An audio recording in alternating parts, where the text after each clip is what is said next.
let's do a comparison of titanium with the laser and titanium with plasma arc.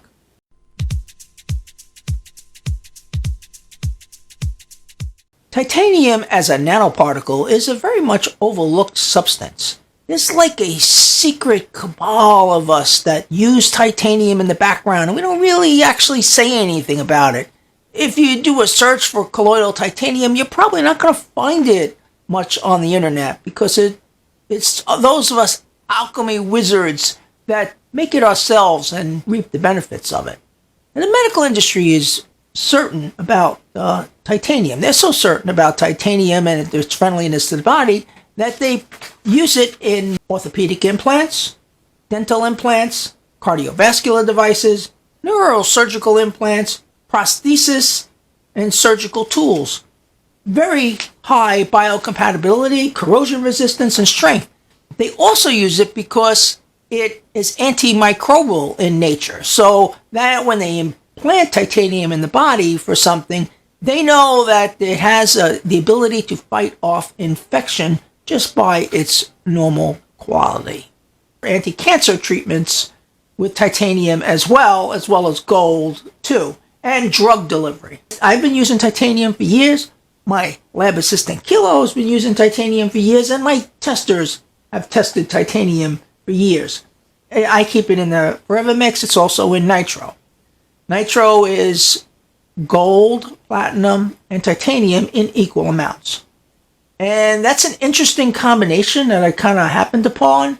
They all share similar qualities. And the similar quality that those three share is they all increase the electrical conductivity in the body. It just generally, it's like supercharging the cells into a higher level. And like anything else, if you turn the voltage up on something, its output's going to increase. And that's the kind of idea with titanium.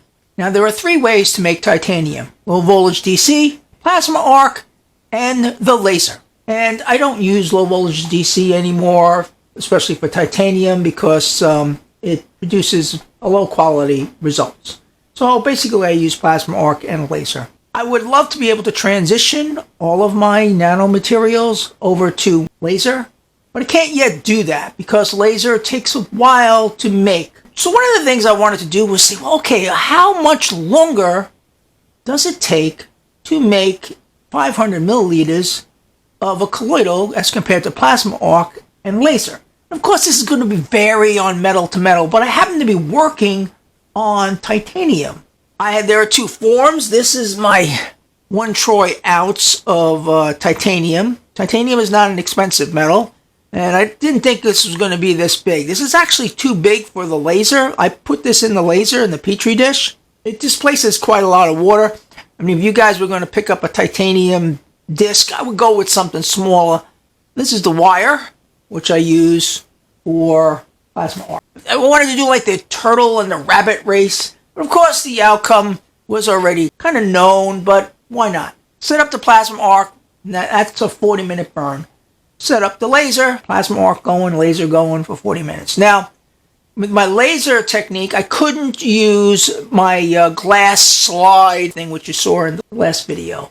With the titanium, it seems the titanium finish was so shiny that no matter what I did, I destroyed the glass slide, which means it was back to the normal 18-watt laser and what that could do to displace material. I let it run for 40 minutes and put a little sample in the microscope for the 16 ounces of plasma arc titanium, and it is what it expected it to be, between a 20 and 30 parts per million solution of titanium, all evenly distributed, probably looking at 20 nanometer size. Then I took the 50 milliliters Petri dish jar, put that in the microscope, and it's only 50 milliliters, so we had another 20 parts per million solution. The concentration was really close to plasma arc, but the waveform was quite different. The waveform had large and small reflectivity coming from the nanoparticles, which tells me even though the nanoparticle concentration was the same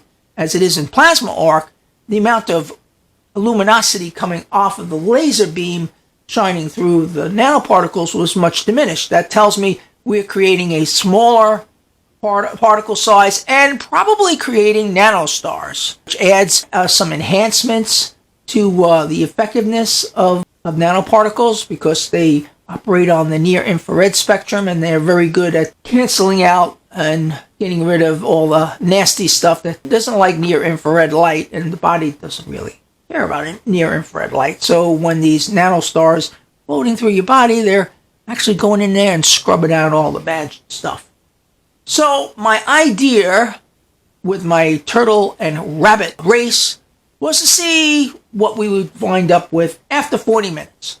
And well, while we wind up with the same concentration, we wind up with quite different amounts. I got 500 milliliters of titanium plasma arc, and I got 50 milliliters of titanium laser.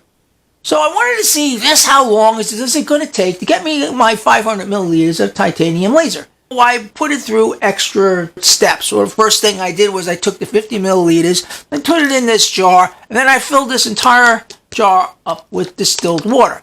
Now that just puts some titanium nanoparticles in here, and really the concentration was quite low at that point, and that's fine. The whole idea is just to seed the solution, because as I've said in other videos, with the laser, if you seed the solution, the nanoparticles create much faster.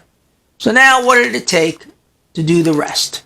It took about, including the first 40 minutes, it took about 120 minutes to create 500 milliliters of titanium laser.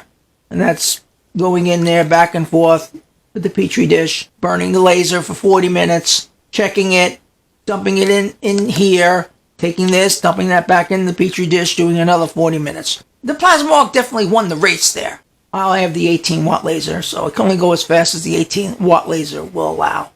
And it does a pretty nice job on titanium. You actually can see the titanium mark etched right into the back of the titanium.